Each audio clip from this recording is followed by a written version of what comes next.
This video will explain the logic behind using a hierarchical structure to organise your codes. When coding in NVivo, we recommend using the catalogue system. Instead of having a long list of codes, a catalogue system enables you to quickly see your codes, identify what is missing, and clarify your ideas.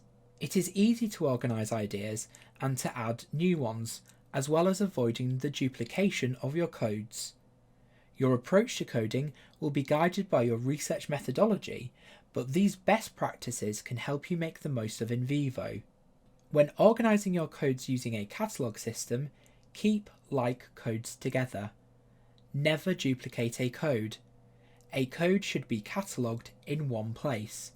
Subcodes should be a type of the top level code.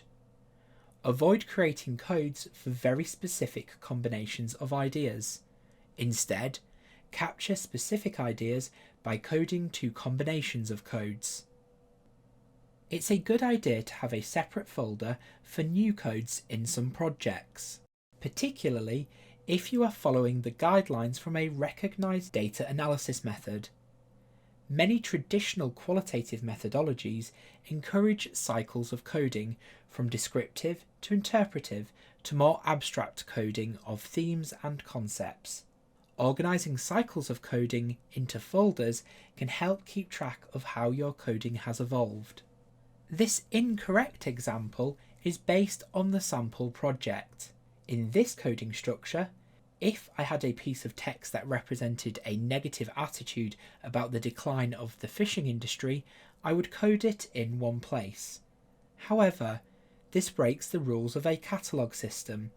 First, I am not keeping like with like. An aspect of the economy, such as the fishing industry, is different from positive or negative attitudes. The correct way to structure these codes is to break them into broader concepts. Create a top-level code for the economy, with subcodes for the different aspects of the economy. Then, create another top-level code for growth cycles, with subcodes for phases of the growth cycle. Finally, create a top-level code for attitudes and child codes for the different kinds of attitude. This means that if I had some text that represented a negative attitude about the decline of the fishing industry, I would code it to 3 different codes: the fishing industry, decline, and negative attitude.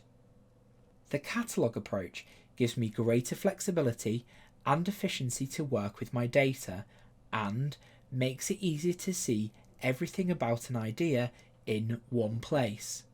Once you have a lot of coding, NVivo can help you explore where coding overlaps or not.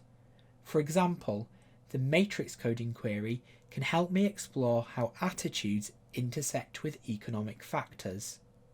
The catalogue approach to organising codes may be counterintuitive at first, but you will soon learn with practice.